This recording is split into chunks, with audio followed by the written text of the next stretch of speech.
السلام علیکم ورحمۃ اللہ وبرکاتہ۔ آج کا لیسن آیت نمبر 74 سے 80 تک ہے۔ اعوذ باللہ من الشیطان الرجیم، بسم اللہ الرحمن الرحیم۔ رب اشرح لی صدری ویسر لی امری واحلل عقدۃ من لسانی یفقہوا قولی رب زدنی علما اللہم فقہنا فی الدین۔ وَإِذْ قَالَ إِبْرَاهِيمُ لِأَبِيهِ، اور جب کہا ابراہیم نے اپنے باپ آزر سے، أَتَتَّخِذُ أَصْنَامًا آلِهَةً، کیا تم بناتے ہو بتوں کو معبود؟ إِنِّي أَرَاكَ وَقَوْمَكَ فِي ضَلَالٍ مُبِينٍ، میں دیکھتا ہوں تجھ کو اور تیری قوم کو کھلی گمراہی میں۔ وَكَذَلِكَ نُرِي إِبْرَاهِيمَ مَلَكُوتَ السَّمَاوَاتِ وَالْأَرْضِ، اور اسی طرح ہم نے دکھائی ابراہیم کو بادشاہی آسمان اور زمین کی۔ وَلِيَكُونَ مِنَ الْمُوقِنِينَ، تاکہ ہو جائے یقین کرنے والوں میں سے۔ فَلَمَّا جَنَّ عَلَيْهِ اللَّيْلُ رَأَىٰ كَوْكَبًا، پھر جب ظاہر ہوا دیکھا اس نے رات کو ستارہ، تو کہا ھذا ربی، یہ میرا رب ہے۔ فَلَمَّا أَفَلَ، پھر جب وہ غروب ہو گیا، قَالَ لَا أُحِبُّ الْآفِلِينَ، کہا نہیں میں پسند کرتا غروب ہونے والوں کو، ڈوب جانے والوں کو۔ فَلَمَّا رَأَى الْقَمَرَ بَازِغًا، پھر جب دیکھا چاند کو چمکتا ہوا، قَالَ ھذا ربی، کہا یہ میرا رب ہوگا۔ فَلَمَّا أَفَلَ، پھر جب وہ بھی غروب ہو گیا، قَالَ لَئِن لَّمْ يَهْدِنِي رَبِّي، کہا اگر نہ ہدایت دی مجھے میرے رب نے، لَأَكُونَنَّ مِنَ الْقَوْمِ الضَّالِّينَ، ضرور میں ہو جاؤں گا بھٹکی ہوئی قوم سے۔ فَلَمَّا رَأَى الشَّمْسَ بَازِغَةً، پھر جب دیکھا سورج کو چمکتے ہوئے، قَالَ ھذا ربی ھذا أکبر، یہ میرا رب ہے یہ بڑا ہے۔ فَلَمَّا أَفَلَتْ، بس جب وہ بھی غروب ہو گیا، قَالَ یا قوم إِنِّی بَرِیءٌ مِّمَّا تُشْرِکُونَ، کہ اے قوم میں بری الذمہ ہوں اس سے جو تم شرک کرتے ہو۔ إِنِّی وَجَّهْتُ وَجْهِیَ لِلَّذِی، بے شک میں نے جھکا لیا اپنے چہرے کو اس ذات کے لیے، فَطَرَ السَّمَاوَاتِ وَالْأَرْضِ، زمین و آسمان کو پیدا کرنے والی، حنیفا خالص ہو کر، وَمَا أَنَا مِنَ الْمُشْرِکِینَ، اور نہیں ہوں میں مشرکوں میں سے۔ وَحَاجَّهُ قَوْمُهُ، اور جھگڑا کیا اس سے اس کی قوم نے، قَالَ تُحَاجُّونِی فِی اللَّهِ، کہا کیا تم جھگڑا کرتے ہو مجھ سے اللہ کے بارے میں، وَقَدْ هَدَانِی، حالانکہ اس نے ہدایت دی مجھ کو، وَلَا أَخَافُ مَا تُشْرِکُونَ بِهِ، اور نہیں میں ڈرتا اس سے جو تم شرک کرتے ہو ساتھ اس کے، إِلَّا أَن يَشَاءَ رَبِّی شَیْئًا، مگر یہ کہ میرا رب کچھ چاہے۔ وَسِعَ رَبِّی كُلَّ شَیْءٍ عِلْمًا، وسیع ہے میرا رب ہر چیز پر علم کے اعتبار سے۔ افلا تتذکرون، کیا بھلا تم نصیحت نہیں پکڑتے؟ حضرت ابراہیم علیہ السلام جس دور میں پیدا ہوئے، وہ بالکل جب بھی انبیاء آتے ہیں بگڑا ترین دور ہوتا ہے، تو اس دور میں بھی یہ لوگ ستارہ پرست تھے، ستاروں کی پوجا کرتے تھے، انہی کو اپنے نصیب کی وجہ سمجھتے تھے۔ کوئی خوش ہوتا، کوئی تکلیف میں ہوتا، اپنے ستاروں کو ہی کرتے کہ وہ گردش میں ہیں۔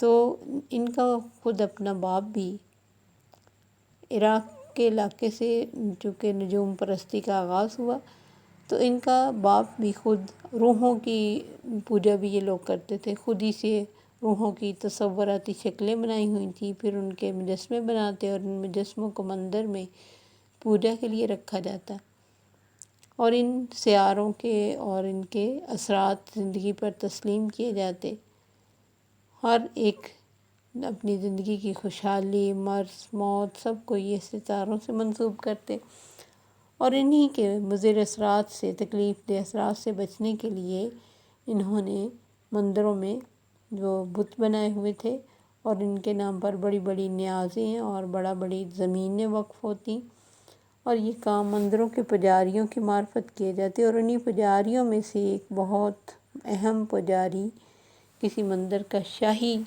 پجاری، وہ مجاور جس کو آپ کہتے ہیں، وہ ان کا باپ تھا۔ تو یہ بت گری اور بت فروشی کا کاروبار کرتا تھا۔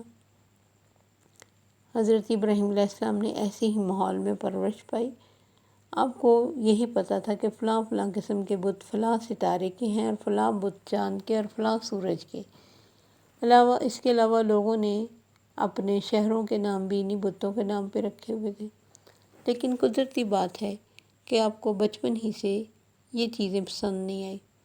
ان معاشرے کی ان حرکتوں سے اور ان باتوں سے ان کی طبیعت اپسیٹ ہوتی، ہر وقت سوچتے کہ میرا رب کون ہے۔ یعنی ایسی حالت میں آئے تھے کہ رب کی کسی کو پہچان ہی نہیں رہی تھی۔ اس وجہ سے یہ پریشان، آخر ایک دن سوچتے سوچتے انہوں نے ستارے پہ غور کیا تو کہا کہ شاید یہ میرا رب ہو، کیونکہ رب کا تو پتہ ہی نہیں تھا نا۔ اور جب وہ ستارہ ڈوب گیا صبح کے وقت تو انہوں نے بڑی خوبصورت بات کہی، لا احب الافلین، جو آؤٹ آف سین چلا گیا وہ رب کیسے ہو سکتا ہے؟ رب تو وہ ہے جو مسلسل کائنات کو سنبھالے ہوئے ہے، کنٹرول میں ہے، چیزیں چل رہی ہیں، کچھ آ رہا ہے، کچھ جا رہا ہے، کچھ کم ہو رہا ہے، کچھ زیادہ ہو رہا ہے، پوری کائنات اسی طرح ڈسپلنڈ ہے۔ جبکہ رب آؤٹ آف سین ہو تو یہ سارے کام ہو ہی نہیں سکتے۔ اس کے بعد پھر انہوں نے غور کیا کہ شاید چاند زیادہ چمکتا ہے، یہ میرا رب ہوگا۔ لیکن چاند بھی ظاہر ہے اپنے وقت پر ڈوب گیا، تو انہوں نے کہا نہیں، میں تو یا اللہ تو نے مجھے ہدایت نہ دی تو میں تو بھٹک جاؤں گا، بھٹکی ہوئی قوم کے ساتھ ہی مل جاؤں گا۔ اللہ سے ہدایت طلب کی اور اللہ کو ڈھونڈنے کی کوشش کی، یعنی کہ اللہ سے کہا کہ مجھے آپ اپنا آپ دکھائیے۔ پھر اسی دوران سورج پہ غور و فکر کیا، کہا یہ سب سے بڑا، شاید یہ میرا رب ہو۔ لیکن جب وہ بھی غروب ہو گیا تو ہے قوم، میں تو بری و ذمہ ہوں جس سے تم شرک کرتے ہو۔ میں تو اپنے چہرے کو اس ذات کے لیے جھکاتا ہوں اپنی ذات کو، اپنے رخ کو اس ذات کی طرف کر رہا ہوں جس نے زمین و آسمان بنائے، اور خالص ہو کر میرے دل میں کسی بت، کسی ستارے، کسی سیارے کی کوئی محبت نہیں، کوئی فکر نہیں، میں خالص ہوں۔ اور اسی لیے نبی جتنی بار بھی ابراہیم علیہ السلام کا اللہ نے ذکر کیا، ساتھ حنیفہ کا ہی لفظ، سب سے کٹ کر ایک کا ہونے والا، بالکل پیور، کسی کا خیال تک بھی نہیں آیا کبھی دل میں۔ تو کہا میں تو خالص ہو کر اسی رب کی طرف اپنے آپ کو جھکاتا ہوں، وما انا من المشرکین، اور میں مشرک نہیں بنوں گا، میں اپنے رب کے جیسا کسی کو نہیں کہوں گا۔ اب اس میں بہت لمبے چوڑا ان کی زندگی کا وقت گزرا، ان پہ مشکلیں آئیں۔ ان کے باپ کو جب پتہ چلا، انہوں نے اپنے باپ سے کلمہ تعبدون ما لا یضرک وما لا ینفعک ما لا یسمع ولا یبصر، میرے باپ یہ کیوں آپ ان کی پوجا کرتے جو سنتے دیکھتے ہی نہیں؟ ان کو روکا تو ظاہر ہے وہ سب خلاف ہو گئے، اپنے مزے کی زندگی گزار رہے تھے اور ان کو پیسہ آ رہا تھا اور نام بھی تھا اور عزت بھی تھی ان کی۔ انہوں نے کہا کہ فذہب، چلا جا، میں تجھے گھر سے نکال دوں گا۔ انہوں نے کہا ٹھیک ہے، اللہ کی راہ میں جب چل پڑنا ہے تو پھر مشکلیں کیسی؟ مشکلیں تو زندگی کا حصہ ہی ہیں، اور یہ راستہ تو میرے رب کا راستہ ہے۔ کہا سلام ساستغفر لک ربی انہ کان بی حفیہ، ٹھیک ہے، سلام ہو آپ کو، میں اپنے رب سے آپ کے لیے استغفار کروں گا، وہ میرے ساتھ بڑا مہربان ہے۔ وَأَعْتَزِلُكُمْ وَمَا تَدْعُونَ مِن دُونِ اللَّهِ، میں آپ کو بھی چھوڑ رہا ہوں اور جن کو آپ اللہ کے سوا پکارتے ہو، پوجا کرتے ہو، ان کے آگے جھکتے ہو، اسے بھی چھوڑتا ہوں۔ اپنا گھر بار چھوڑ کے، باپ کو چھوڑا، محبتوں کو چھوڑا، چلے گئے اللہ کی راہ میں نکل کے۔ پھر اللہ نے بہت دفعہ آزمایا۔ اللہ فرماتے ہیں وَإِذِ ابْتَلَىٰ إِبْرَاهِيمَ رَبُّهُ فَأَتَمَّهُنَّ، میں نے جب بھی اسے آزمایا وہ اس آزمائش میں پورا اترا، تو میں نے کہا میں انی جاعلک للناس اماما، میں تجھے لوگوں کے لیے امام بنانے والا ہوں۔ یہ پہلے اس پارے کی آیت ہے۔ اب جب بھی کوئی انسان کسی بت، کسی پیر، کسی درگاہ، کسی جگہ کے خلاف ہوتا ہے تو لوگ اس کو ڈراتے کہ فلاں کی تجھے مار پڑ جائے گی۔ اتنا ڈرتے ہیں لوگ ان چیزوں سے کہ اتنا رب سے نہیں ڈرتے کہ فلاں ناراض نہ ہو جائے، فلاں نے ہمیں اس چیز سے روکا تھا، اگر ہم نے اس کی غیر موجودگی میں بھی چکھ لی تو ہمیں کچھ ہو جائے گا۔ اتنا اعتقاد اپنی قسمت، اپنی یقین، اپنی تقدیر پہ نہیں ہے، اللہ پر نہیں ہے۔ اگر ہمیں اتنا یقین اور توکل ہو جائے، کوئی مشکل نہ لگے۔ اب قوم نے جھگڑا شروع کیا، ظاہر ہے، کیونکہ انہوں نے ان کے ایک دن میلے پہ گئے ہوئے غیر موجودگی میں ان کے سارے بت توڑ دیے تھے۔ جب آ کے انہوں نے کہا کہ یہ کس نے کیا؟ کہا ابراہیم ان کے خلاف بولتا ہے، اسے بلاؤ۔ جب ابراہیم علیہ السلام کو بلایا تو انہوں نے بڑے بت کو چھوڑا ہوا تھا، کہا اس سے پوچھ لو، اگر یہ بولتے ہیں اس سے پوچھو کس نے ان کو توڑا۔ تب شرمندہ ہوئے اور کہنے لگے تم پتہ تو ہے تمہیں یہ بولتے نہیں۔ کہا پھر کیوں تم ان کی بات کرتے ہو؟ جو نہ نفع دیتے ہیں نہ نقصان دیتے ہیں۔ اف لکم ولم تعبدون، بڑا افسوس ہے تمہارے لیے، کیوں تم ان کی بات کرتے ہو؟ افلا تعقلون، تمہیں عقل نہیں ہے؟ کر کیا رہے ہو؟ خود ہی بناتے ہو رب کو اور خود ہی اس کی پوجا کرنا شروع کرتے ہو۔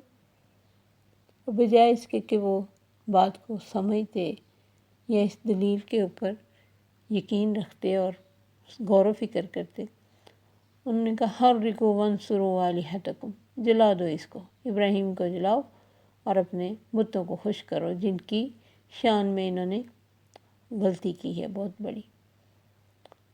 اللہ فرماتے قلنا یا نار کونی بردا وسلاما علی ابراہیم، ہم نے کہا ہے آگ ٹھنڈی ہو جائے ابراہیم پر سلامتی والی۔ تو آگ میں یہ ڈالے گئے اور آگ ٹھنڈی ہو گئی، آگ نے آپ کو کچھ بھی نہ کہا۔ انہوں نے کہا کیا تم مجھ سے جھگڑا کرتے ہو اللہ کے بارے میں؟ حالانکہ اس نے مجھے ہدایت دی اور میں نہیں ڈرتا تمہارے ان شریکوں سے۔ ہاں میرا رب کچھ مجھے کرنا چاہے تو کر سکتا ہے۔ وسع ربی کل شیء علما، میرے رب کا علم ہر لحاظ سے وسیع ہے۔ افلا تتذکرون، تم نصیحت نہیں پکڑتے۔ انہوں نے اپنے بتوں سے، اپنی ان چیزوں سے ڈرانے کی کوشش کی کہ دیکھو تم ان کی شان میں کچھ غلط کہتے ہو تو تمہارا برا ہو جائے گا۔ انہوں نے کہا مجھے کوئی ڈر نہیں لگتا، جو رب سے ڈر گیا نا وہ پھر کسی سے نہیں ڈرتا۔ یہ خوبصورت ڈر اگر ہمارے اندر آ جائے، دنیا کے سارے ڈر نکل جاتے، پھر انسان کو خوشی ہوتی کہ وہ ایک بہت بڑی ہستی کے ساتھ جڑا ہوا ہے، جو ہستی کہیں بھی مجبور نہیں، بے بس نہیں، چھوٹی نہیں، لا تعلق نہیں، بے خبر نہیں۔ وہ تو قدم قدم پہ ہر حرکت، ہر بات، ہر چیز کو جانتی ہے۔ تو اللہ تعالیٰ سے دعا ہے کہ اللہ ہمیں بھی توحید والا بنائے اور ہر طرح کے شرک سے بچائے۔ نبی صلی اللہ علیہ وسلم دعا کیا کرتے تھے کہ یا اللہ میں تجھ سے پناہ مانگتا ہوں اس شرک سے جسے میں جانتا ہوں اور اس سے بھی جسے میں نہیں جانتا۔ ہم بھی یہی کہتے کہ یا اللہ وہ بہت سے ایسے شرک باتوں میں اور طرح کی ہماری سوچوں میں ہو سکتے ہیں جنہیں ہمیں جانتے نہ ہوں، آپ ہمیں ان تمام شرکوں سے بچائیے اور ہمیں اپنے لیے خالص کر لیں۔ السلام علیکم ورحمۃ اللہ وبرکاتہ۔